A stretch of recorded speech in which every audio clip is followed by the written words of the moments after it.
Yan guys, good morning. Yan, dito kami ngayon sa downtown.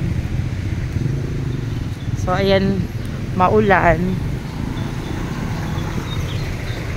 Kahapon pa yung mga school at saka offices sarado. So doon kami pumunta dyan sa may RD.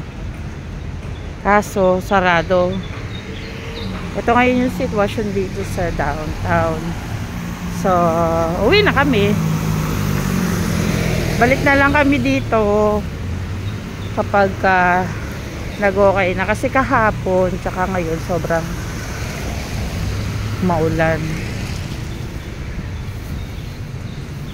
Aga namin gumising ni Tita Vans. Ayun si Tita Vans, oh.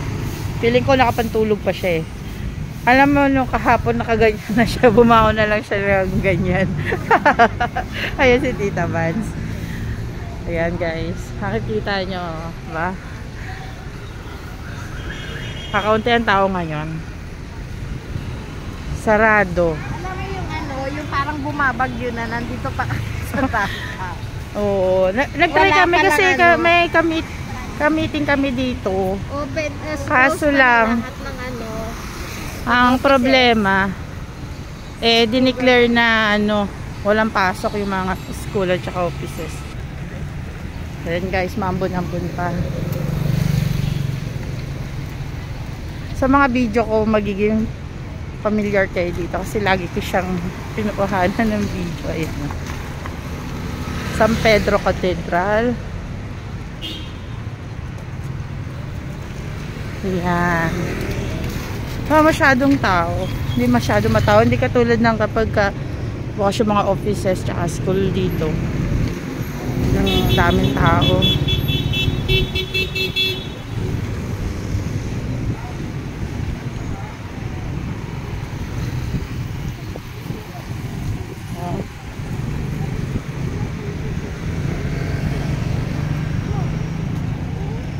Lakad-lakad lang tayo guys. Hanggang sa makarating kami sa aming sasakyan. Ako nga nakaganito eh. Di ba Tita Vans, kahapon natulog ka ganyan tapos ganyan ka pa rin ang bumangon niya. Guys, ako nga nakabota. Guys, nasa downtown ako pero tignan nyo guys, nakabota ako. Oo. Ayan. Imagine ninyo, naglalakad ako dito, nakabota. Kasi guys, sa amin, paglabas mo, talagang malalim yung baha. So hindi na, may dala naman ako sapatos pero since wala naman yung pupuntahan namin na office, sarado sa office ng RD, ayun, parang in-enjoy ko na lang dito maglakad ng ng nakabota sa downtown. May mga pupuntahan sana kami kaso lang talagang kita nyo yun guys, oh. Talagang nakabota ako guys, nakabota ako. Ayan o, imagine nyo yan o, dito ako dadaan, sayang naman yung bota ko kung hindi ako dadaan dito sa tubig, diba? Oh. Granny, padala mo din yung ganun ko para mag- Granny Sue, nananawagan si Tita Vans, yung mga bota daw namin.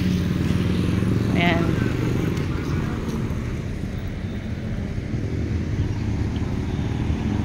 O paano guys, dito na lang muna. Umaambon-ambon na. Mababasa ang aking cellphone maganda. Bye!